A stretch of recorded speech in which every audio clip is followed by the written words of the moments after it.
Hello, good afternoon, everybody, and welcome to this webinar in the partner webinar series, the last one for the season, where we will tell you about how to use our measurement and verification functionalities in DEXCell to understand better all the functions and features around this, and how to take full advantage of this in the tool. So today, as always, we'll give you a little short background on Dexma, who we are, for those of you who don't know us that well. Then I will let Alfonso Mateos, our colleague, who is a certified measurement and verification professional, CMVP, talk a little bit about the protocol and introduce that to us. Then Daniel Uches will take over and do a bit of a demonstration on how to use the baseline, or how to calculate your baselines using Excel, and then putting it into the tool to get this done in real time with your baselines, and then how to track your savings using the tool. And then we will have a questions and answers session at the end, as usual. So starting with myself here, just for a few moments. So I'm Niklas Lagerblad, I'm the sales director of the company. So that's why I have this commercial introduction part, where Dexma is a software company, energy management software. Been around for 7 years now, soon 8. We work through a global network of partners, that is you. Today you are about 175 companies, most energy services companies, different types of integrators, resellers, some independent software houses, and our product is completely cloud-based to allow you to access it from basically anywhere you want in the world. Our typical main sectors where you will find the end customers, where you guys are working, is basically anywhere where you're spending energy. So it's very, very wide, of course. Wherever you would have a reasonably big energy spend, either per establishment or as a global, you would be interested in actually putting an effort into saving energy, and that's where we come into the picture. The extension throughout the world, as we are today in 27 countries, actually as of yesterday into 28 countries. And well, you will be able to study this a little bit more in detail. You will find all the details on all your colleagues on our web page, where you will find the full listing as well, in case you want to collaborate over the boundaries, over the frontiers. So what else can we tell you? It says here 800 end customers. I think we would be reaching almost 900 soon. So it's a little bit more than that. And the 28 countries that I was mentioning to you in most continents. We cover everything from the initial just handling your monthly bill, so that you can keep track on how much you're spending or how much energy you're consuming via your bills. Then to your fiscal meter, meaning the meter you have in any building, into sub-metering, where you go in and measure the individual circuits to see how your HVAC is performing, to see how your illumination is performing, etc. Providing all the tools and analytics, benchmarking, alarms, reporting, and also indirectly going into control via our app, via our app market. We integrate a large number of hardware vendors. Obviously, we have our own gateway, but we are really hardware agnostic. We're a pure software player, and although we do have our own DexGate data logger, we have about 35 different data loggers integrated today, and you could also integrate any other data logger that you would want, because our main purpose is to produce the best software in the world and not to compete with the hardware manufacturers around. But for those who are interested in the DexGate, we recommend you to see the last week's or 2 weeks ago seminar around that product. I'm not going to spend any more time of your valuable time, so I will pass directly over to Alfonso, who will take us into IPMVP and the protocol.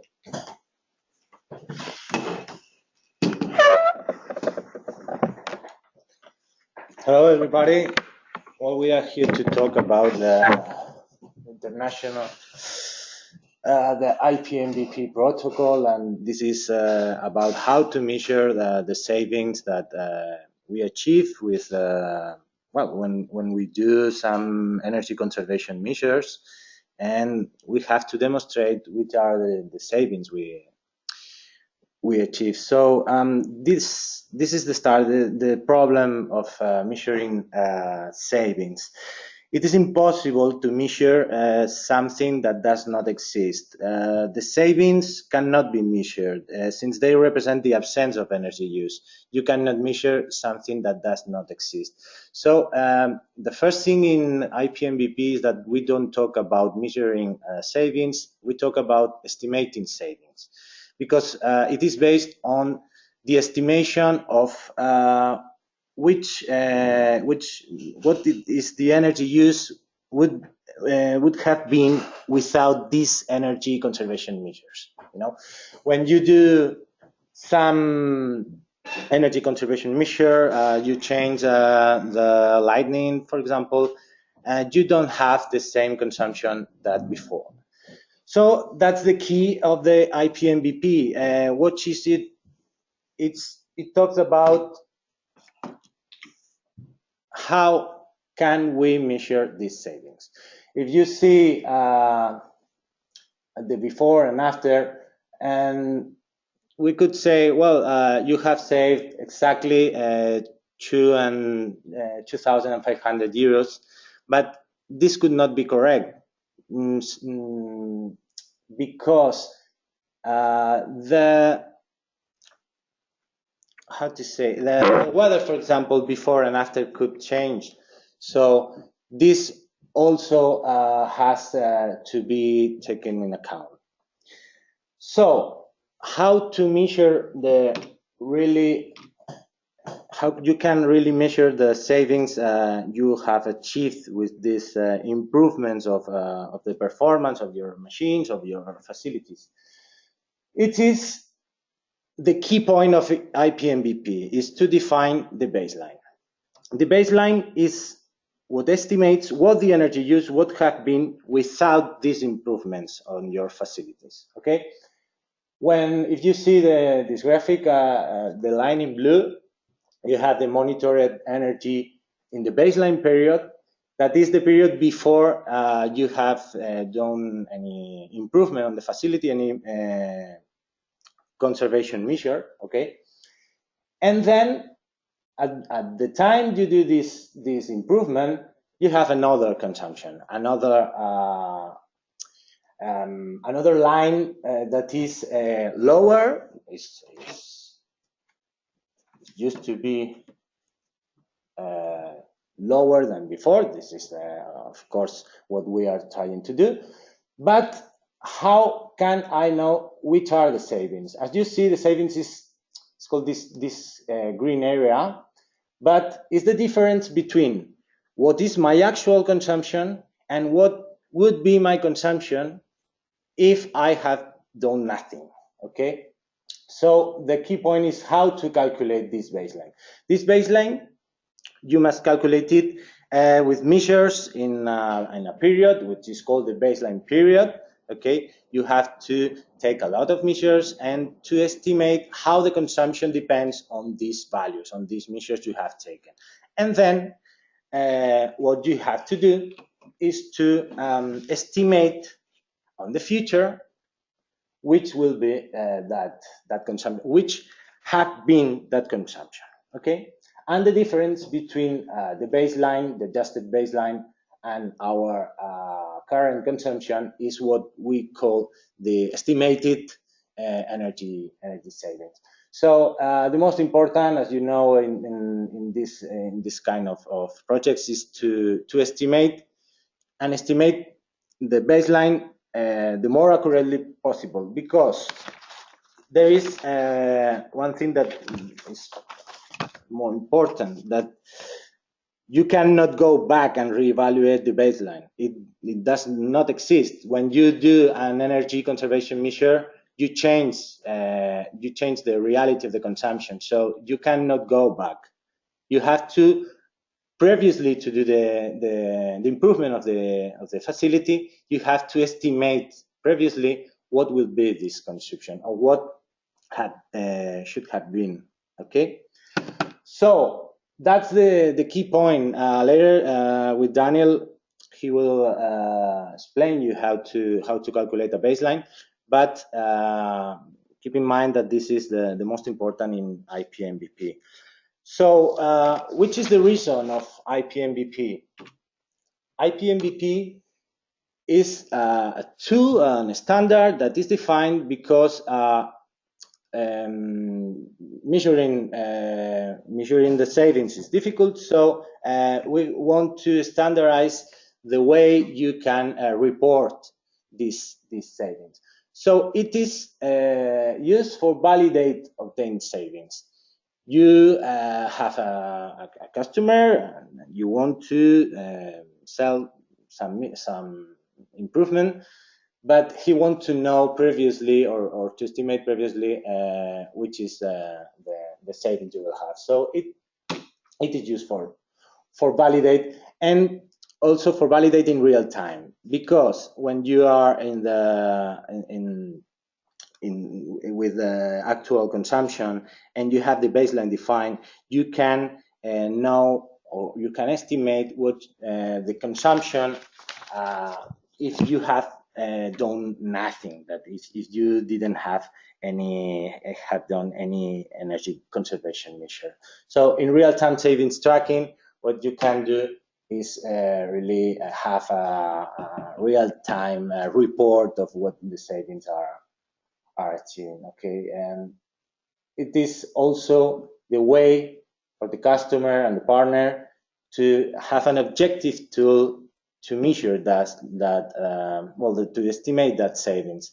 It is written in a contract. Okay, it's important to define, and that the baseline is understood by both parts. Usually the partner is who defines this baseline, but the customer also have to understand it, because there is the energy results and the saving results, and the money is the key of this project. So you have to you need an objective tool to evaluate them. Okay. For example, warranted savings contracts or sharing savings contract. Okay, the partner has to pay that savings guaranteed. However, maybe you don't save anything. So if you want to validate it, to have an objective tool to validate the savings, is the reason you have to do an IPMVP to follow this protocol. Okay, and on shared savings contracts, as I said, is the two type of East Coast energy services companies used to use this type of contracts. And the reason for using this IPMVP, as I said, is to standardize and to compare between, for example, two different proposals. Who is it for? to everyone that wants to validate or to estimate the savings produced by, as we said, some energy conservation measures, some improvement of the performance of a machine, or the hours per year that you use that machine. You have, you have two ways to generate savings: to increase the performance or to use less that machine. So anyone that wants to generate and to validate and to demonstrate these savings should use this protocol, this IPMVP protocol, like energy services companies or wherever, what energy offices that include savings one way or another, as we said. Okay, it's important to standardize it because it is difficult if you don't use a standardized way to demonstrate these savings. Okay, the International Performance Measurement and Verification Protocol, IPMVP, is published by Efficiency Evaluation Organization. It's from the USA. Okay, from the Department of Energy of the USA, and this protocol has become the standard in the world to certify the savings of energy efficiency improvements and also water efficiency and renewable energy projects. At the beginning, IPMVP standardized the process of measure and verification. Now the ISO 50015, okay, is a simplified translation for this IPMVP protocol to an ISO. Okay. Yeah. So basically, well, here in that slide we can see that there is two ways to standardize your measurement and verification process. In 1995 was launched the IPMVP protocol from the EVO, but last year the ISO 50015 took into account that it was like a really standard, so the IPMVP was becoming a standard. So they basically translate and simplify this. That's because you maybe know that in the IPMVP protocol there exists like 4 options to measure your energy. It exists option A, B, C, and D.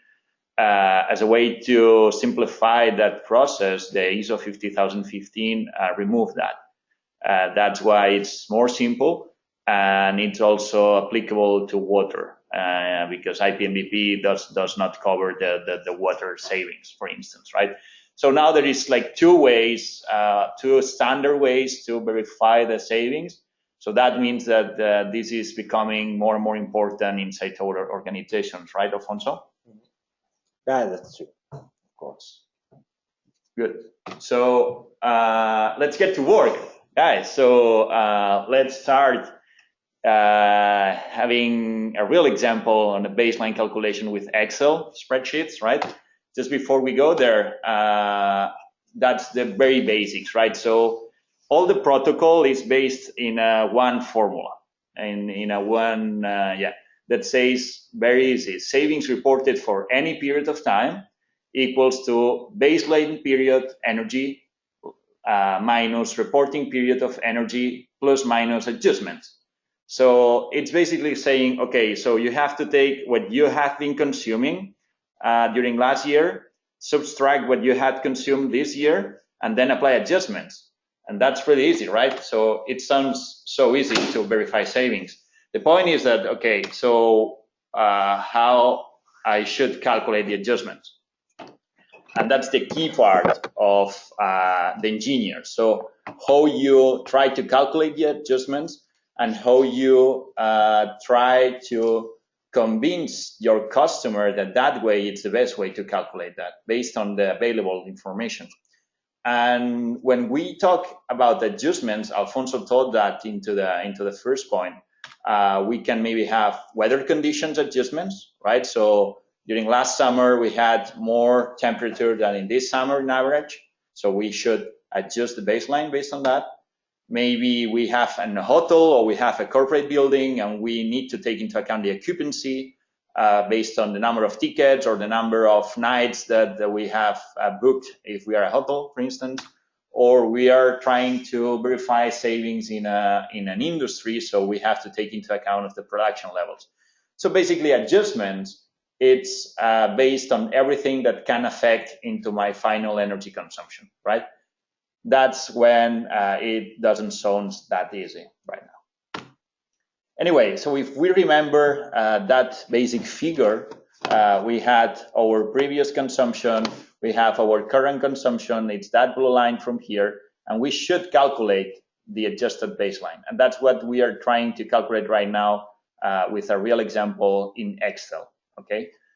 In DEXCell, however, you can introduce the statistical formula that so you can calculate that red line from here based on a statistical formula. That's what we're going to do right now.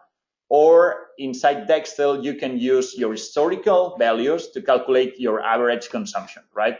So we are not taking into account many adjustments, but it's really easy to configure, okay?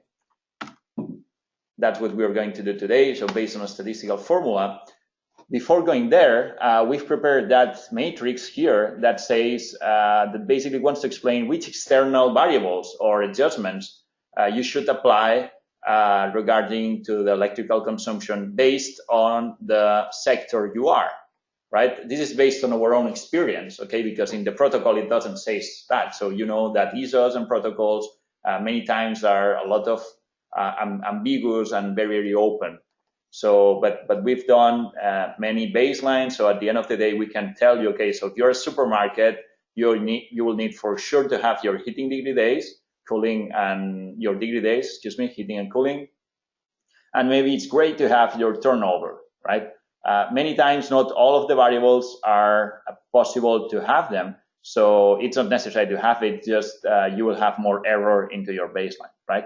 For instance, if you are an industry, it's good to have the production and the turnover, you have it. If you are an education center, like in school, you have to have the heating degree days, cooling degree days, depending if they have HVAC consumption or not. Occupancy is great to have, and maybe light environment and in the number of hours per day that they have the light or whatever. So we would like to present you this matrix. This is available in support.dexmatech.com as well, as a part of the pre-process of calculating a baseline, right? Then there is another question. So during how much time do I have to monitor before I implement the retrofitting to be able to calculate a baseline, right? So as we will take that previous values and we will do some statistical analysis and we will end up with a formula, which is the linear period of time that you should have in historical data to be able to calculate that. Well, the protocol says that you have to have at minimum one representative period of time in your installation. Basically, that means that depends on you, right? Yeah. So it's again, Alfonso, very ambiguous, right? Yeah, because nearly every building or every facility has a 1 year cycle because of the weather. So the problem is, can you wait 1 year to start these measures and to save energy? The measuring during 1 year before, it's the problem, and that's the reason that we try to take a shorter periods of time. Yeah. Exactly. So at the end of now, in many of our projects that we are facing, you partners have the way to take the historical information, even from the fiscal meter or from CSV files that you get. So this is really good because what our position is at least you should have 1 year of information to start doing a good analysis and analysis. For sure that if you agree with your customer that you will start doing this with 1 month or 1 week of data, it's fine for us. I mean, we are just explaining the typical case and the normal case that we work with, okay? Then another question comes up regarding to the software that you should use, right? So we have plenty of softwares, and to calculate this, you basically need a statistical software. We have professional software such as SPSS, Stata, Media, that one from statistical software as well. It's Minitab, and even we can use Excel. So for that, workshop today, we have chosen DEXCell because you partners, you have for sure DEXCell installed in your computer. So it's very easy for you to start playing around with that and try to get more confident with yourself to calculate your own baselines, right?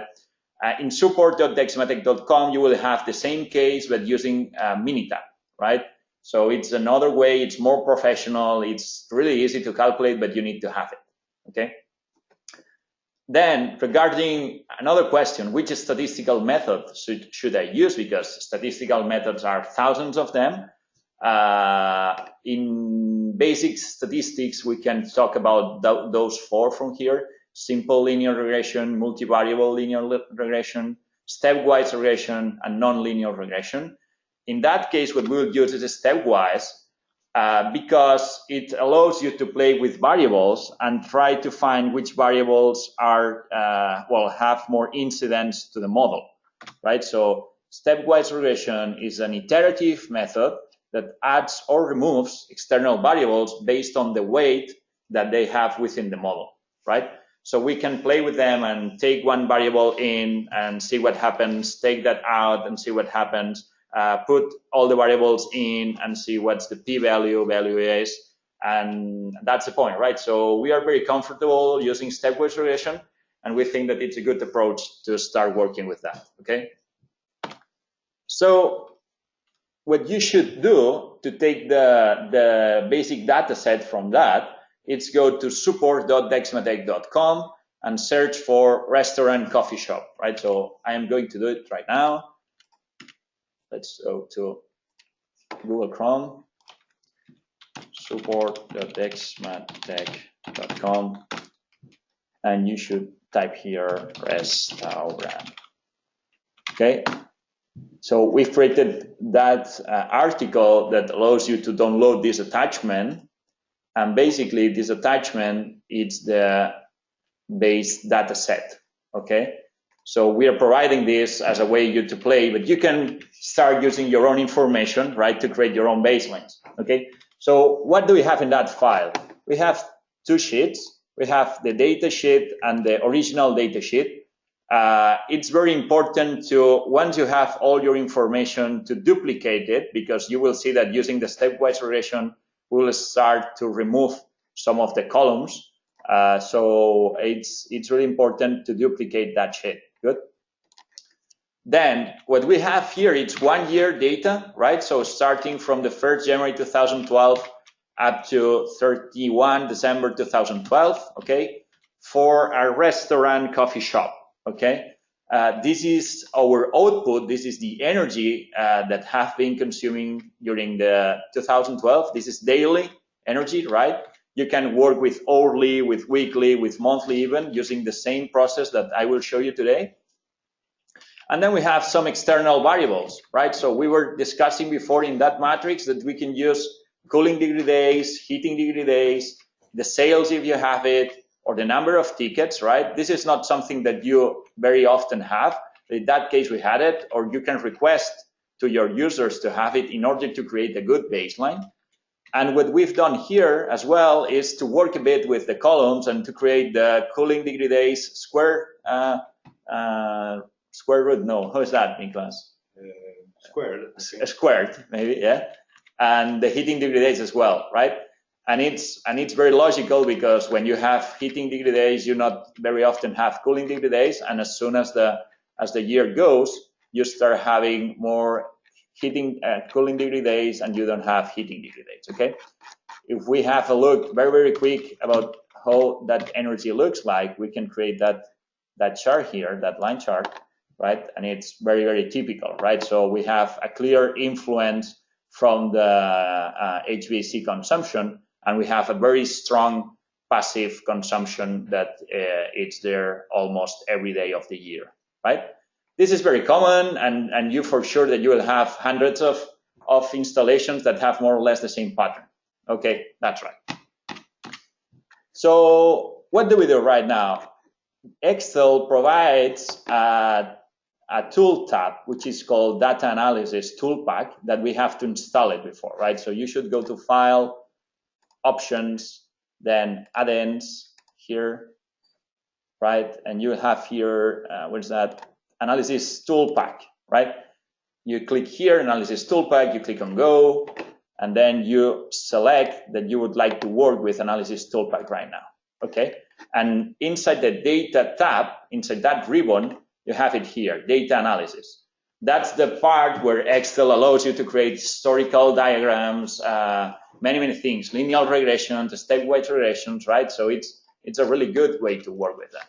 Okay, so now we have a duplicated tab of our data. We have our output, which is the energy. We have all our inputs, which is the variables that we think that they will have some weights into our model. So it's time to start doing the iterations, right?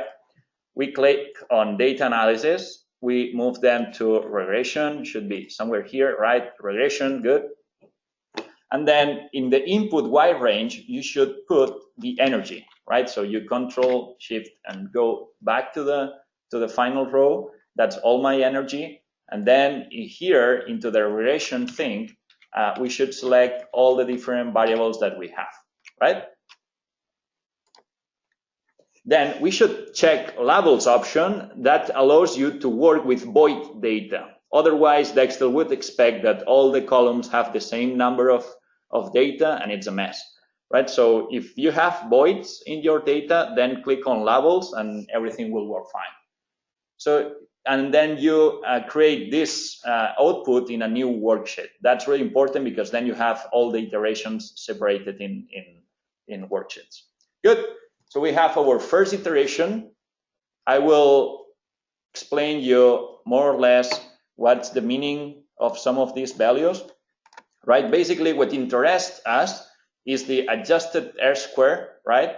So using that information, we have 94% explanation of our variability. Okay, so that means that that model explains 94% of our daily consumption. So it will fail in 6% days in our year, right?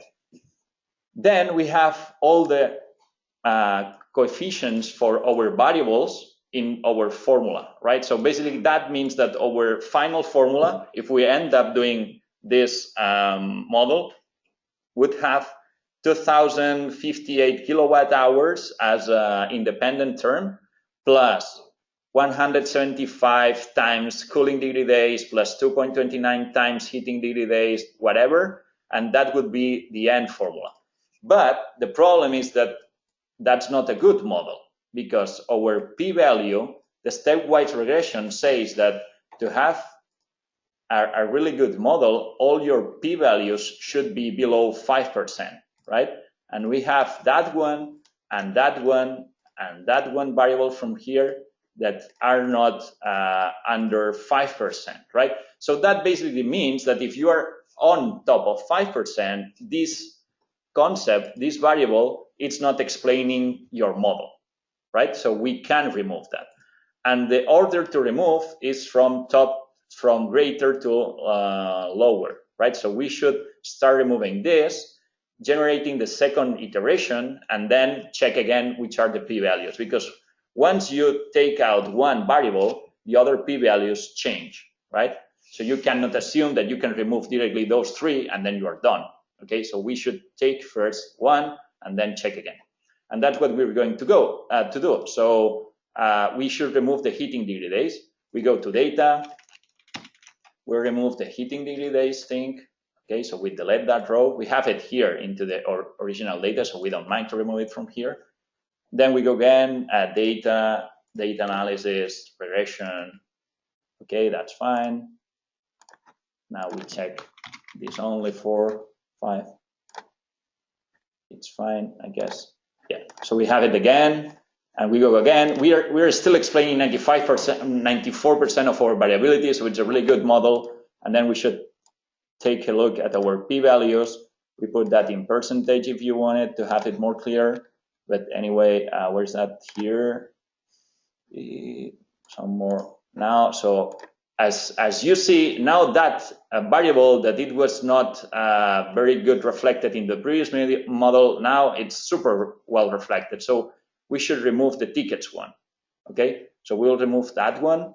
and we will go back again to the data. We've saved tickets, right? Okay. So we delete tickets. That's great. Then once again, data analysis, regression. Okay, it's fine. That's fine. Here we go. Okay, and then we have it. Maybe we are done. I don't know. P-value, where is that? Here. Yeah, so all of them seems to be below 5%. Okay. So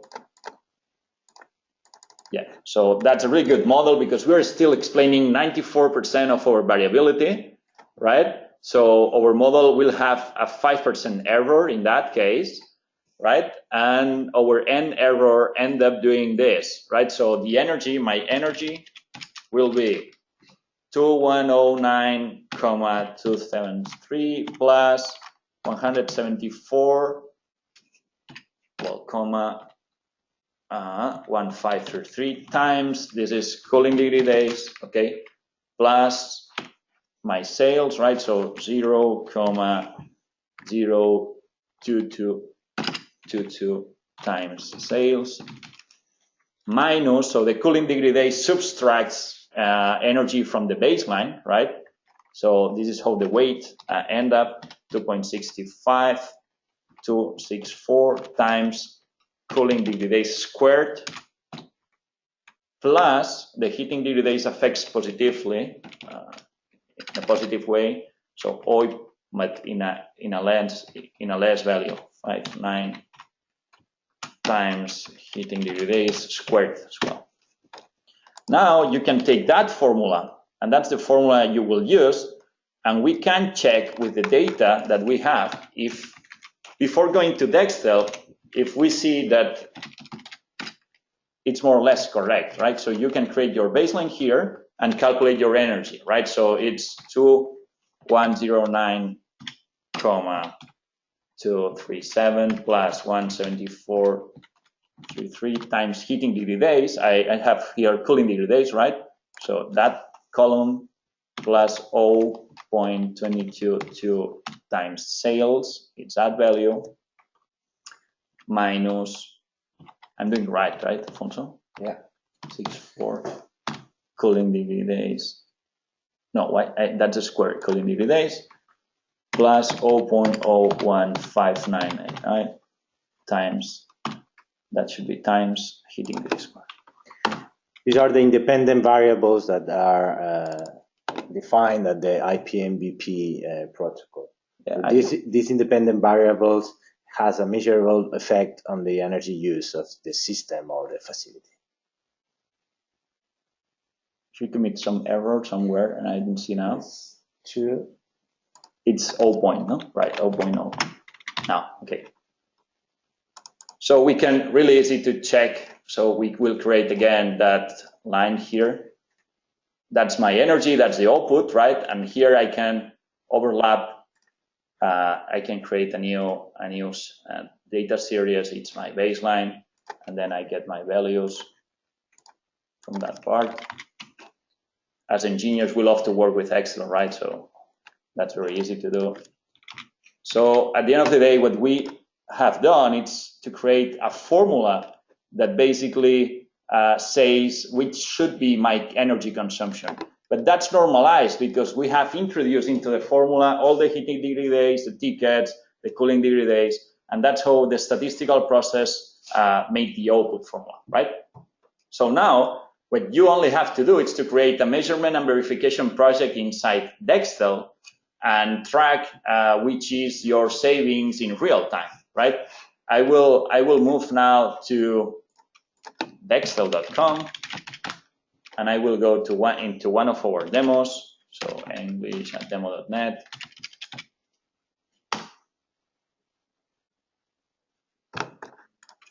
Yeah, if you have doubts regarding to the baseline process calculation, it's really easy to ask using the GoToWebinar toolbar, right? So there is a box that says questions. Ask me all you need there, and then I will try to reply them. So we were going to DEXCell, And for instance, if we show you how the supermarkets project is set up, so basically here, you don't have one, but you have plenty of them, right? So you can track in real time using DEXCell all the different projects that you have set into your project, right? So this is a supermarket project, and we've done energy measurement, conservation things in the freezers, in the LED, whatever, right? So if I have to create a new project, then I have a really easy three-step wizard that would say, I don't know, measurement, energy efficiency measurement in coffee shop, okay? And that's my demonstrative period of saving. So imagine that we are installing a new HVAC system, I don't know, in January 2014, and it's a 2-year contract, right, that we have signed with them. So it will end up on December 2015. It's an HVAC retrofitting. Then we have, based on electricity, we have our daily consumption, and we will base that based on our main consumption, okay? It's not the best way to do that, but the same example will work if you have historical data in HVAC or in LED, right? So this is just an example. Then here, you have 2 ways to calculate that. By temporal ranks is using historical data and making just the average, but we are not really making adjustments there. It's just a really fast way to calculate the baseline. But in that case, we've been working for 15 minutes in Excel, and we took out that formula, right? So we will use that formula directly. Thank you, Excel, again. So we can go here and pass that. I just take out here, that one. We should use points instead of commas, right? So you will end up doing this, taking out that was 0 point sales, minus this is point, this is point, okay? And then you should, yeah, Niklas, yeah, sure, that's times. Thank you, Niklas. Then we have the error here. So our estimated model told us that we have 94 times 7, 94.7. So at the end, it's 5.3 error percentage, right? That we are not explaining. And then I have to add all the 3 variables that we had, right? So here we should add cooling degree days and heating degree days, and sales, okay? And all I have to do is then go, and if that would be a real project, then I should go to the real device that we have the data and select the real variable that we have that one, right? And then we can add conditionals. So depending if your project is really hard to set up the model, then you can modelize it based by day of the week, right? So if Monday, Tuesday, Wednesday, so you can do more in-depth analysis. This is really important to do when you are trying to create your own model, but that value from here is below 70%, and you have to start or removing outliers or trying to model in a more detailed way, right? So there is a couple of tricks to model things, but maybe for the coming webinars, Niklas, we could explain that to the partners, so how to work with outliers and how to work with that, right? So it would be great. But today focus was on how to generate the baseline from the very beginning using Excel. That will be into the continuation course that exactly for a modest price can be sold by then.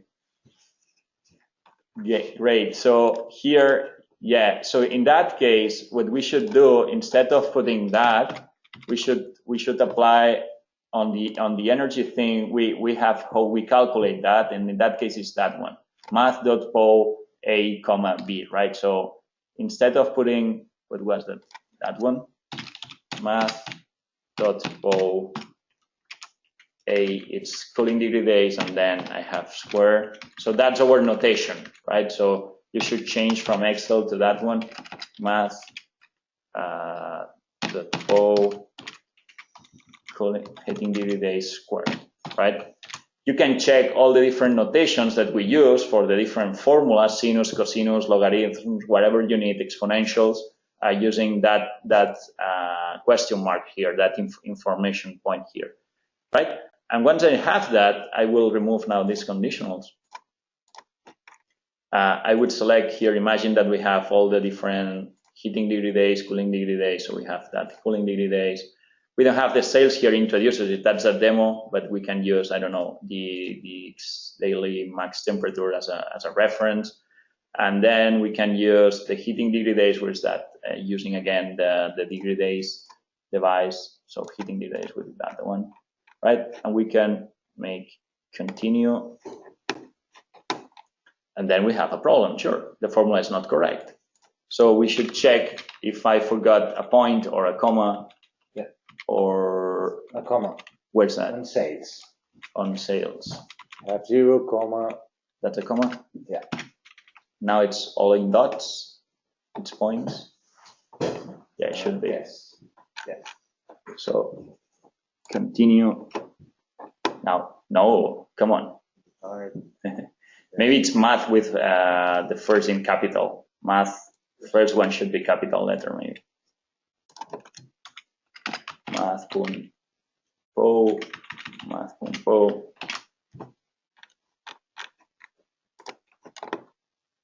Now it works, good. And here we should check which is the goal percentage that we want to save. Imagine that we are making an HVAC retroefficiency and we've estimated that our savings would be like 20%, right? So we put here 20% and it will appear in our, here in our dashboard for energy efficiency measurements will appear that one. For sure, that's not the real project because we are taking external temperature, so that's not the real picture, right? But if we go to our real projects that we are targeting here, that's how it would look like. So you basically have your baseline in blue, and then you have your current consumption in green. And if you have been savings, if you have been producing savings, it will appear a bar in green. If you are over exceeding the baseline, it appears in red, right? So that's the way how we track the energy efficiency things.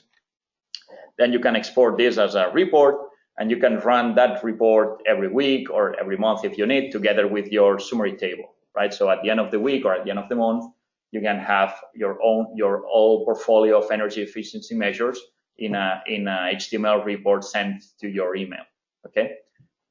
Well, that's more or less the part that we would like to explain today. I think it's now time for questions, and after questions, I would like you partners to start playing around with how to use Excel to create your baselines. And in case that you have any doubt, not today, but maybe tomorrow when you're playing with that, please use our communications point inside the DEXCell or send us an email to support@dexmatech.com. And we will try to be as fast as possible answering your questions. So we have now Alfonso with this, which is CMVP, sorry. So he has experience working on that. We've done lots of baselines, so we know more or less how to deal with your problems. This webinar and the previous ones will all be available through our partner intranet. In the next week or two, you will have a very good update to the partner intranet as well. So we look forward to telling you about that in the next webinar.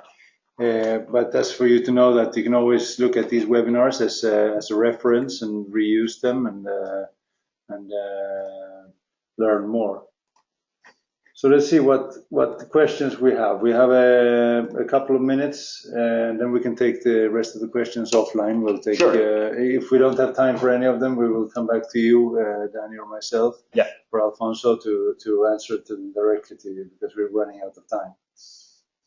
Yeah, so for instance, where the tickets measuring was a question during the Excel spreadsheet. The tickets are basically the number of transactions made for that coffee in a day, right? So they have a counter. So in many, well, now here we don't have it. We go here.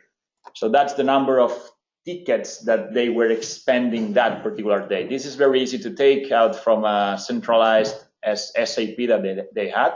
So using our API, we enabled that tunnel, and we were getting that information into the account directly. So it's an example, really, of what you can do when you have some kind of integration with your business systems. I mean, Another example is, of course, the ski resort, where you would have the number of validations of the ski forfeit, the ski ticket, that every time somebody goes up in a ski lift, there is a register on how many times you have gone up and down with the lift. Well, up, hopefully. So that would be another of these kind of productivity numbers. But for an industry, this would be around the productivity and production. If it's in a supermarket, it would be the turnover, or it could be the number of people who have entered through the door. If you have some kind of counter, it could be many things. I mean, any kind of variable that we can measure. Then there is a question. Okay, so it's really good to have the savings in kilowatt hours, but I would like to have it in cost, or how we can translate that into cost. So the protocol says that you have to calculate it in kilowatt hours. Then how you translate that into cost, it's a very open way, right? So it will be applying your tariff, but then you have excess demand, you have all other concepts that are not really related to just your energy consumption. However, inside DEXCell, right now, what we offer you is to calculate that in kilowatt hours as well, right?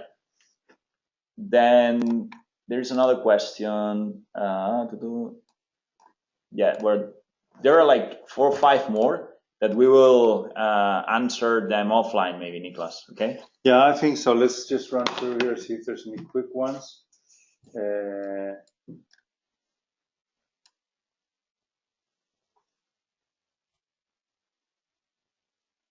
No, it's like larger questions to answer now. We will come back to you. You have some doubts, Kyle.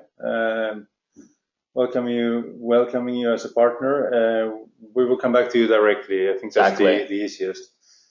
So unless there are any more questions, we would like to conclude today's session. Hope it was helpful to you, and we look forward to seeing you in coming webinars.